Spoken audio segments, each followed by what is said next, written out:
Sean Bell is a retired Royal Air Force pilot and Sky News military analyst. Welcome to our program, Sean. Daniel, it's a great pleasure to be here. Thank you for inviting me to Ukraine.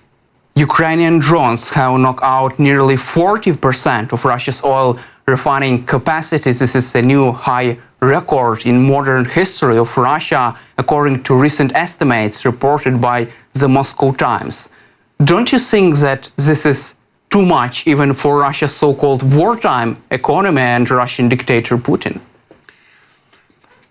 I think if you are going to win a war, like the war that you're involved with today, it's very, very difficult to do that only on the battlefield.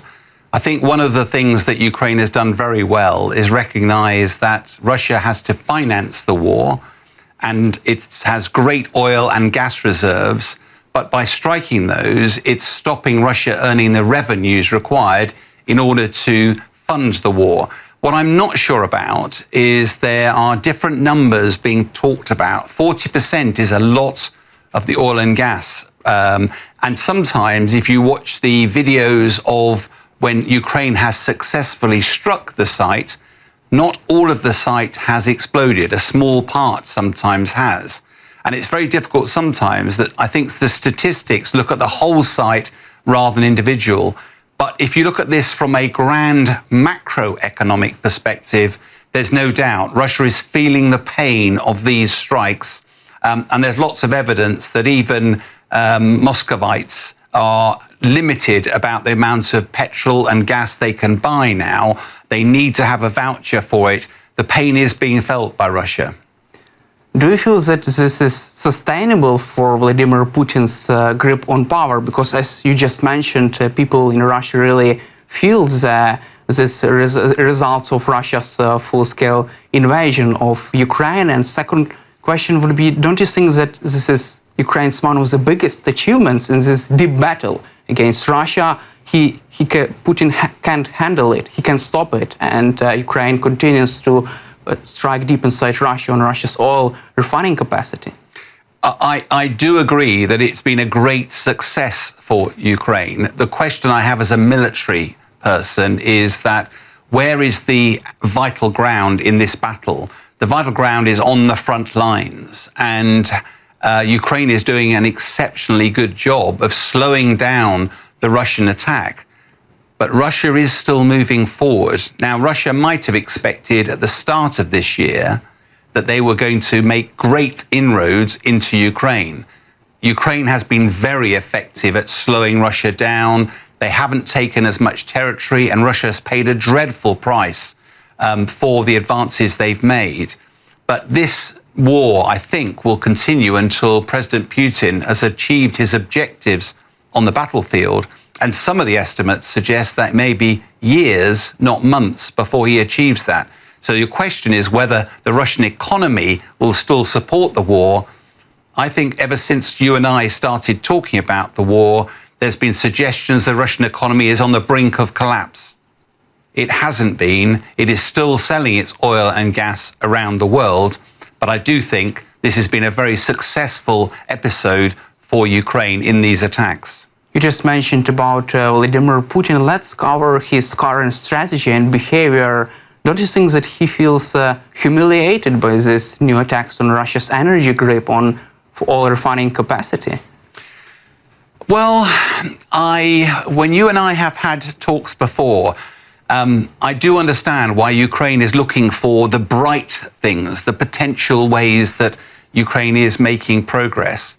But if you look at this again, grand strategically, if I was a military advisor to President Putin at the moment, I think I would look that he'd think it was going very well. Part of his biggest risk, Putin's biggest risk, was that the West gets involved and supports Ukraine directly. If you look back a year, NATO was fairly united. If you look today, America looks less comfortable as part of NATO, and European countries are trying to balance helping Ukraine, but also looking after their own security. A good example is Poland, spending a lot more money on defense, but the main focus of that is on national defense. I think Vladimir Putin would feel, rather than being isolated by the international community, Russia is closer to China, closer to Iran, closer to North Korea, closer to India. It has created a new alternative axis of evil, if you like. And I don't think Putin will be feeling humiliated at all at the moment. He will be hurting.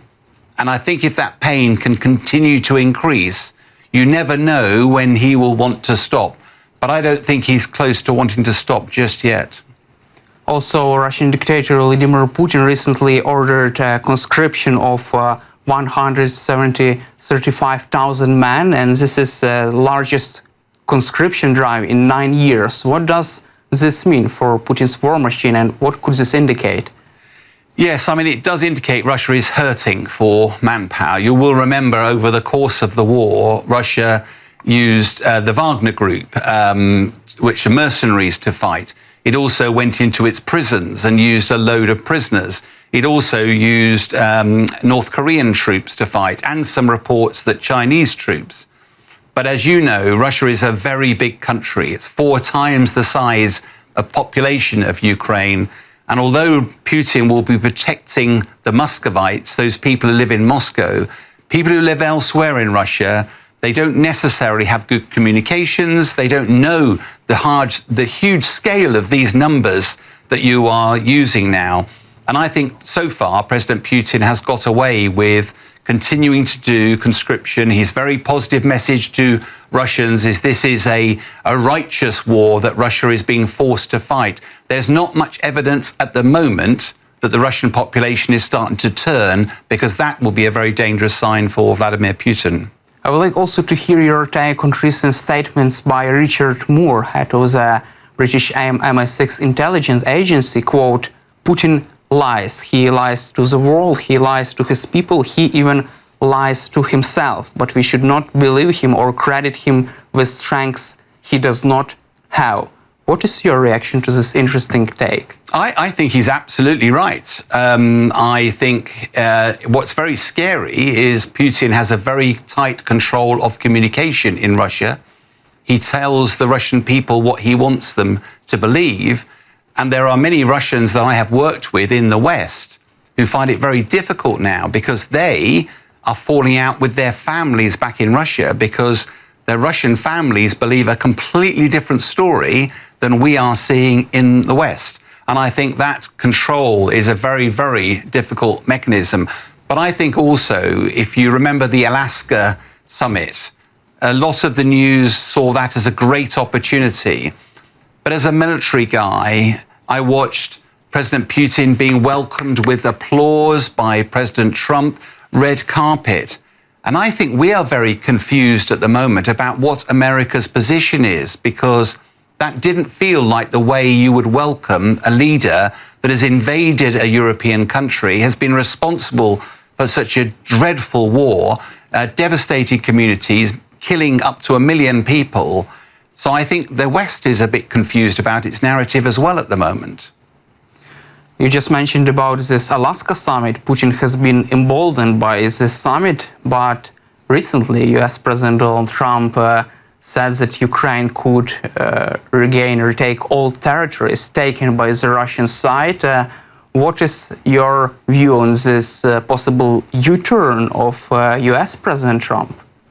There's been a lot of speculation about this. My thoughts, again, as a military person, one president saying something differently doesn't change the situation on the battlefield at all. What does it mean that actually America will completely change its approach? We will have to wait and see. I was much more struck by that announcement by President Trump, that President Trump made that announcement not in the news, but on his own social media network. He has a big stake in that. It's worth a lot of money to him. Every time he puts out a sensational statement, it has people flocking to his social media channel and therefore makes him a lot of money. I'm not entirely sure. We've seen a lot of statements from the United States president. I have to admit, I don't understand fully why he keeps switching tack. But at the moment, I don't think those words mean anything in terms of the battlefield. We'll have to wait and see. Also, US Vice President J.D. Vance says that his administration is considering possibility of providing Ukraine with long-range Tomahawk cruise missiles. According to the Wall Street Journal, this request was handed over to President Trump during his meeting with President Zelenskyy in the United Nations.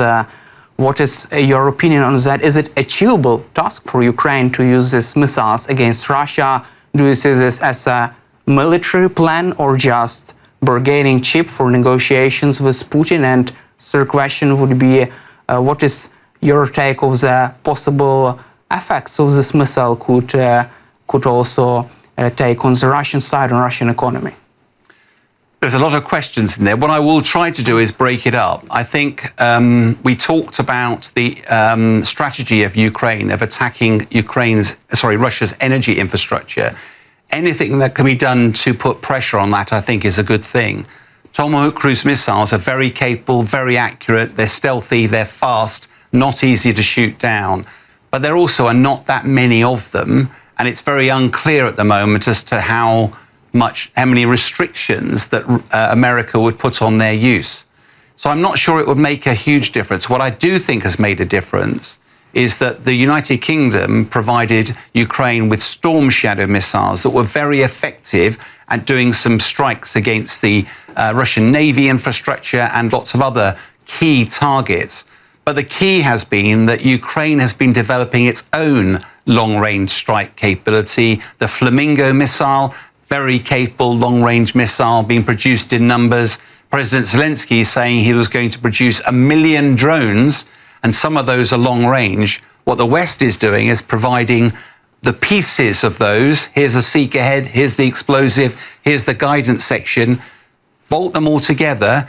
You don't need to do the testing that the West has to do, all the safety checks. You can just put them together, fire it, and off it goes. You get that capability much quicker. And I think that's proving itself on the battlefield. It's no coincidence that you are much more effective now at striking some of these Russian targets in the deep. Russia hasn't got the defenses in place, so you're already developing that deep strike capability. Would Tomahawk be welcome? Of course it would. But do I think it would change the game? I don't know. You just mentioned about Flamingo, Ukraine-made cruise missile. According to the recent information, this missile is twice as powerful as Tomahawk cruise missile. What is your take on the technical details of this new weapon made by Ukraine? Yes, I hope you have a picture of it, because it does look a very big missile. It looks very powerful. The statistics look very good, long range, fast. The trouble is that technology means that isn't the only things you want from a missile. The bigger it is, the easier it is to shoot down. So you need to have stealth capability into a missile. The Flamingo does not look very stealthy. I may be wrong, but having worked on stealth programs before, I think there will be a big radar cross-section to that missile, so people will know it's coming a long way away. It's also, you need reliable missiles. One of the things about Western technology is that it's tested very, very carefully so that most of the missiles launch, track, and strike their target. The key here will be whether or not this missile has that capability, that maturity, and that accuracy, because that is what Ukraine needs. It's no good firing a missile and it gets shot down. It's no good firing a missile and it misses its target. So the key will be whether these Flamingo missiles start to hit and really hurt Putin. I hope they do, because this is a great initiative for Ukraine. You just mentioned about hurting Vladimir Putin. President Zelenskyy warned Kremlin that if Russia doesn't agree to end this war against Ukraine, then Russian officials should go and find the closest shelters to hide and try to protect themselves against Ukrainian missiles and drones. Do you see this as a message to Vladimir Putin and his inner circle about the possibility of direct strikes on Russia's governmental buildings? I think there is a lot of rhetoric, a lot of words around war. Russia has been very quick to rattle the nuclear saber regularly, and there is no prospect. I lived through the Cold War. I was in the military. My first time in the military was in the Cold War. We were living with the constant threat of nuclear weapons. but there was no benefit to any country for using them. So Vladimir Putin is simply using that as a threat against the West, and the West is trying to match with the threat against Vladimir Putin. As a result, I think we've got to be very careful. The rhetoric is one thing, it's quite another what we're seeing on the battlefield. And bluntly at the moment, Europe is doing enough to stop Ukraine losing, but not doing enough to help it win. And I think there are a lot of talk now about what else should be done to ramp up the pressure. President Putin's economy is struggling. They're not making the big advances on the front line. Ukraine is hitting the energy infrastructure very carefully. So what should the West be doing? And a no-fly zone has come back on the table again. And one of the reasons I think it stands more chance now is that Russia has put drones in NATO territory, in Poland, 19 of them. It's put them into Romania. It's also flown 3 Su-31 jets into Estonian airspace, not clipping the corner, but for 12 minutes. They were all premeditated acts. And what NATO did was worried about what it should do next. No-fly zone would be a legitimate way of the NATO turning around and saying, if Putin can't be trusted to not send weapons into NATO territory, we have to put a no-fly zone in place in order to protect our own territory. And I think, therefore, it's a greater justification for ramping up the pressure. And that's a step, I think, that would make a big difference. You just mentioned about this incidents with drones, Russia's so-called hybrid attacks on Poland and Estonia. What was Vladimir Putin thinking about by ordering such provocation, such a hybrid attack against NATO countries? So at face value, it doesn't make any sense at all. I remember at the time I did a couple of radio interviews and people said, he must be mad. And I said, okay, as a military guy, Russia has struggled in the fight against Ukraine. The last thing it wants to do is to get NATO involved. So why have they done that? I think from a military perspective, one of the reasons they've done it is because there was more and more talk of the European arm of NATO getting more involved with Ukraine, stepping up the level of support. What Putin has very effectively done by putting drones into Poland, drones into Romania, flying into Estonia's airspace, is given NATO another problem to wrestle with. And it distracts it from adding support to Ukraine and instead worrying about protecting itself. All of that suits Vladimir Putin's objectives. Bloomberg reported that there was a meeting between European diplomats and Russian diplomats in Moscow, and European diplomats warned Kremlin that they would be ready to shut down enemy's aircraft in case of further provocations and violations of NATO's airspace. Why didn't NATO shut down Russia's aircraft? And don't you think that this would be the best ever deterrence? Again, I, as a military and a former pilot, I completely agree. You look back in 2015, when 2 Russian fighters flew towards Turkish airspace. One turned away, the other one came into Turkish airspace, and an F-16 from Turkey shot the Russian fighter jet down. Now, Vladimir Putin exploded with anger. There was all sorts of measures and the sanctions that flowed from that. But the key message was Russia never, ever since then has put anything into Turkish airspace. One of the things as a military guy, you don't ever want to have to fight. What you want to do is demonstrate deterrence, that your enemy sees there's greater risk in provoking the bear than there is benefit in doing it. By Vladimir Putin poking out offences and we did nothing, he will now feel emboldened. There is no doubt in my mind that those fighter jets up in the north in Estonia, I've flown fighter jets, they have not got on their identification friend and foe. They were not talking to the Estonian airspace. They are in a modern fighter jet, they know exactly where they are, and therefore that was pre-planned as an operation. If you don't shoot them down, particularly when Russia has demonstrated its willingness to go to war, you do not send a strong message, and Russia has very successfully put NATO on the back foot. I understand the nervousness from some of our politicians. They say it's escalating if you shoot them down. I say it's not. Russia knows what the rules are. If it breaks the rules, you need to be very robust. Otherwise, we're in a boxing ring and we're holding our hands behind our back as Vladimir Putin starts to punch us. I don't think that's reasonable at all. Meanwhile, Kremlin threatens a full-scale war against NATO if NATO decides to shut down Russia's aircraft. Don't you think that Kremlin just continues to bluff, to continues his bluffing strategy against NATO? I agree entirely, and I refer back to as a military advisor, if I was advising Putin and looking at the invasion of Ukraine, your biggest strategic risk is if NATO decides to get involved, because NATO has an order of magnitude more capability than Russia does.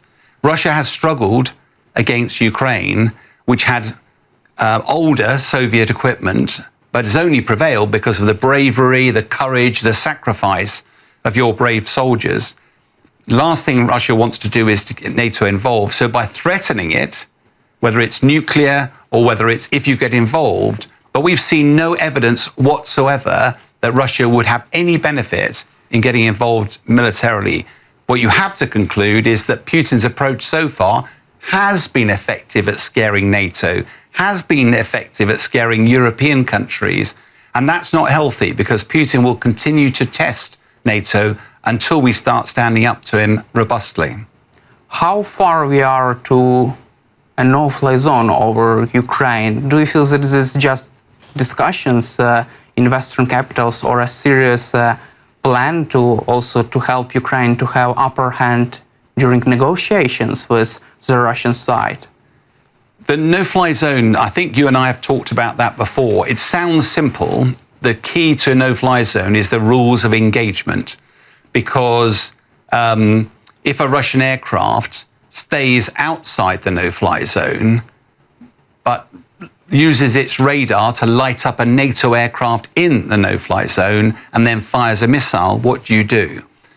And also, if a surface-to-air missile system based in Russia fires a missile at a NATO, do you fire back? Because if you fire back at a missile system in Russia, you kill Russian soldiers on Russian territory. So there are lots of rules of engagement that need to be thought through before you put one in place. I don't think we're going to see a no-fly zone tomorrow, but what I do think is that for some time, NATO leaders were uncomfortable with the idea of a no-fly zone. Now that Putin has launched drones into NATO countries, if NATO believes that Putin cannot be trusted with his own weapons, then you now have the opportunity to justify why you have to impose a no-fly zone over part of the country just to protect NATO. And that is not a provocation, that's not an escalation, that's a perfectly reasonable way of protecting NATO territory. And is NATO really ready for a war with Russia? Because during the attack on Poland, this air incursion, Polish airspace and NATO's Air Force used $2 million missiles to shut down such cheap drones. Do you feel that this sounds like a sustainable war strategy for a long-term war? Well, I think you have to be careful here. We're making a jump. I think NATO didn't really expect Russia to launch an attack against NATO.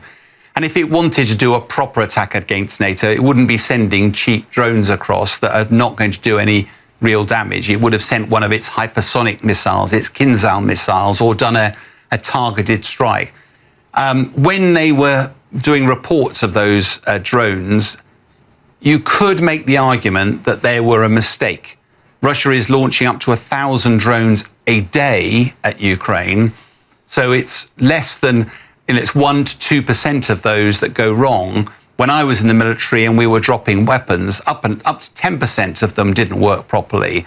So I think there was just possible that was a plausible reason why Putin had done that. As soon as you've got the jets on top of that as well, you go, no, this is very definitely a strategy by Putin, almost certainly just to cause NATO to worry about its own defense rather than attack. there are many people also in Ukraine who are concerned about the NATO's resolve to defend NATO's territory. If Russia deliberately attacks NATO, will NATO be ready to retaliate in proper way, or just to conduct another so-called Article 4 discussions in Brussels? I think this is a very topical question. NATO was formed as a response to the end of the Second World War, the response to the threat from the Soviet Union. If you didn't have NATO today, would it be invented today? I don't know. Now, it is invested, but if, for example, Russia was to bomb Estonia, would America get involved and risk a nuclear war? Now, I honestly believe it would, because the whole purpose of deterrence is that we have this unique safety alliance that focused on defense, not against attack. And it was deliberately designed to stop countries like Russia, because we have benefits of experience of 2 world wars that start small and get much bigger.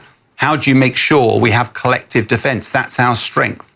The problem we have at the moment is obviously the United States, that spend more money in NATO than everybody else put together, has justifiably asked questions about why all the members of NATO are not all paying their way. As a result of that, a lot of countries are now increasing their defense spending. So at the moment, I'm confident that NATO is robust. I'm confident that NATO is strong. As to the weapons you use, I think nobody believes at the moment that Russia wants to put itself in a position to confront NATO. And I think NATO is going to therefore be ready for war, but not expecting it at the moment. If Russia continues to attack, to conduct such so-called air incursion into NATO's airspace, what would NATO do from your perspective? Well, there's been some very interesting conversations going on, because a lot of our political masters are nervous about shooting down Russian platforms. But the more they're told that this isn't an accident, this is a deliberate provocation, we're not talking about, with the drones, anybody being in there. You're not talking about the death of anybody. And even the fighter jets, nearly all the time, the pilots will eject out of the jets. So it's more, if you're choosing to confront NATO, you have to be prepared to take the consequences. And I think there is a growing understanding from our political masters that something else has to be done. I think the really interesting question, which is more profound, is what is Europe going to do in support of Ukraine? If we do nothing but what we've been doing, Ukraine will gradually lose. Putin will stop eventually for maybe 2 years, 3 years, 5 years, but then probably start again. If Ukraine was to fall, Europe will be threatened. And I think there's some really interesting conversations going on at the moment that say, is it enough to make Ukraine hold its place in the fight but lose slowly? Or what is it that we need to do to force President Putin to stop? The different question is, can you ever get rid of Russia out of Ukraine entirely? But that's a completely different question. And President Trump is confident that Ukraine can retake all territories taken by the Russian side. Let's cover U.S. politics in the matter of support for Ukraine. Wall Street Journal reported that U.S. has begun to provide Ukraine with additional intelligence to help this conduct more strikes deep inside Russia to target Russia's energy grip. Don't you think that President Trump has understood that Ukraine is not losing the war, but still has some good cards? I think President Trump is well aware that President Putin has a lot of cards, using his vernacular. What it means is that I think my own view, I keep clear of politics generally, is I think President Trump does want the war to stop. I think he does want the killing to stop. I think he thought that he could do a deal with President Putin, and I respect the fact that he seems to have had a go at doing that. the powerful message that came back was that President Putin is not interested at all with doing a deal. And therefore, the question is then, how does Trump stop the war? If you accept the premise that Putin will only stop if he's achieved his objectives, which looks like it's the Zaporizhia, Luhansk, Donetsk, and Kherson region plus Crimea, that might take 2 or 3 more years to do that. The only other reason he'll stop is if he's forced to stop. And he can be forced to stop because of economic means or because of military means. At the moment, I don't see any appetite for the West to put boots on the ground and be involved militarily. But economically, going back full circle, there is a lot more that the West could do to put pressure on Vladimir Putin. And I think that's where the West is trying to look at. And certainly President Trump, he does not want to walk away from this war. He does not want to be made a fool of out of this war. But I don't think one statement on his social media changes American policy. You just mentioned about sanctions. According to Bloomberg, G7 countries are finalizing the deal to impose additional sanctions on Russia's wartime economy. From your perspective, would it be enough to force Putin to negotiating table? And if Trump imposes his high tariff sanctions, devastating sanctions, as he just describes this, would it be enough to convince Putin that it's high time to halt this war, to at least try to save your country? I've never been a believer that sanctions will stop the war, but I do think they will make it earlier rather than later. So if it increases the pressure on President Putin, let's be clear, President Putin knows that the role of Russian dictators doesn't often last a long time. And when it ends very abruptly. Lots of the people that control Russia, the oligarchs and the like, they have seen they can't go on holiday in Paris. They can't go on holiday in London. Their yachts have been taken. Their children can't go to private schools around the world. And this was meant to be over in 3 days, if you remember. We're now 3.5 years in, and with no end in sight, and with the Russian economy getting worse. I think the pressures are building on President Putin, and the quicker that you ramp up those pressures, the more likely it is that President Putin decides to negotiate. I think one thing, though, is that would force a much quicker negotiation. Early in the war, the Ukraine managed to take back a lot of Kharkiv quickly. That shocked Russia. There was a spring offensive planned. That didn't do very much at all. But if Ukraine was able to seize the initiative and push Russia back somewhere, I think you'd probably see President Putin keen to get to the negotiating table, because he would not want to go through all this pain at home and then risk losing that territory. That might be the way to get Putin to the table. But would he be able to, he would like to present any kind of victory for his population to justify this high cost for this war? Don't you think that he really doesn't have a way out of this war? It's a great question, because a lot of the West is talking about how to give an off-ramp to President Putin. Bear in mind, right at the start, you said that Putin doesn't tell the truth to his population. He will be able to say whatever, however it ends, even if he only gets half the territory he has now, that will still be painted as a victory. He will turn around and say, Sevastopol, it's historically significant. That is now ours. We no longer just have the Kursk road bridge. We also have a land bridge to Russia.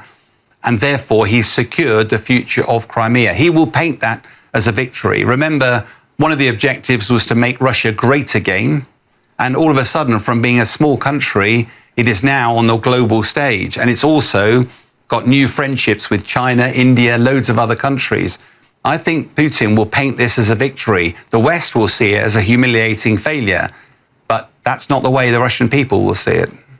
Let's also cover our final topic, this big meeting, newsworthy meeting between U.S. Secretary of War, Pete Hegseth, U.S. President Donald Trump, and many senior U.S. officials, generals, admirals. Also, U.S. has renamed Department of Defense as a Department of War if you were US four-star general sitting in this meeting, what would you feel? I think one of the things you have to remember is that most of the generals will have been in the military for 25 to 30 years. They have watched a lot of politicians come and go. Unlike all of the other crowds that President Trump addresses, and there are people whooping and cheering and hollering and calling his name, there was silence through his speech. He even joked about it. It's very quiet here. I normally get lots of applause. President Trump went through his list of achievements like, I've solved 7 wars. The military that study war know that's not true. And so the only sound in the hall was when they clicked their heels together when their commander-in-chief came onto the stage. That was very telling, that it doesn't matter what Trump does, he can't force the generals to applaud him. He can't force the generals to say what a great person he is. The generals are responsible for the military capability of the most powerful nation in the world, and they want to make sure that whatever political person comes in, that they preserve the core of that professionalism, that courage, that sacrifice, and that's what will be absolutely the focus of those generals' minds. And what is your assessment of these statements made by Pete Hegseth about so-called warrior ethos and this new Trump's playbook, new strategy? Yeah, I think we might read too much into that. I think society is wondering about what we do about representation, whether it's black, white, coloured, whether it's female, whether it's minority groups. And there does seem to have been a lot of an effort to be more diverse in employment. I think the military, whilst it is important that it does have diversity, it mustn't lose sight that its primary aim is to go to fight wars. The best example I can give is you have a fire brigade. I don't care who the fireman is. If my house is on fire and I'm upstairs, the fireman needs to get up that ladder, throw me over his shoulder and get me out. I don't care if it's male, female, gay, lesbian. I don't care, but they must be good at their job. And that is true in the military as well. And I think all that Pete Hegseth was doing was giving the military license to say, choose the best person for the job. You're not there to meet targets anymore. And I think that's probably a good thing. Thank you, Sean, for your time and for your support for Ukraine. It was really an insightful conversation, and glory to Ukraine. Slava Ukraine. Героям слава. Thank you very much.